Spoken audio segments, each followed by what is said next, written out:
No, kar se tiče tokratne skupščine, ki je potekala v dvorani, za razliko od prejšnje pred natanko 3 meseci, ki je potekala pred vhodom v sam skupščinski prostor, kaže izpostaviti, da se bo šele čez en mesec verjetno izkazalo, ali živimo v pravni državi.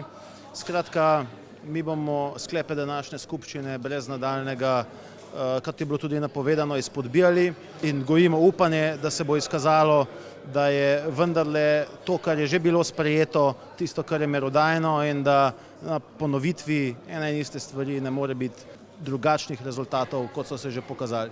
Sami ste videli, da je skupščina potekala brez večjih zapletov. Mislim, da so ugovori, ki jih je podal predstavnik Vseslovenskega društva malih delničarjev, da so neutemeljeni, to zdaj govorim o svojem osebnem mnenju. Skupščina, ki je bila izpeljana takrat, ko je bila res na nekorektni način preklicana, nima pravnih učinkov, o tem se je že izrekla pravna teorija in pa sodna praksa.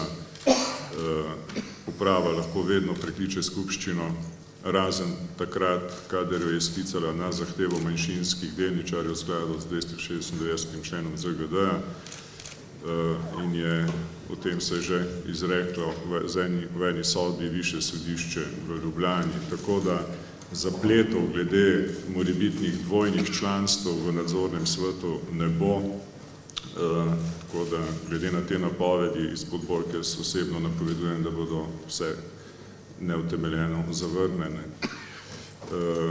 Sicer pa se uprava opravičila tem delničarjem za ta nekorekten preklic skupščine in seveda tudi obljubila, da se to ne bo več dogajalo v prihodnosti.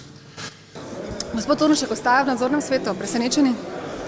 Ja, moram priznati, da ja, ne. Glede na to, da delničarji niso podelili razrešnice nadzornemu svetu za leto 2008, v katerem je aktivno sodeloval tudi gospod Turnšek, je bilo to glasovanje v bistvu precejšnje presenečenje, precej čudno, v bistvu lahko rečem schizofreni delničarji.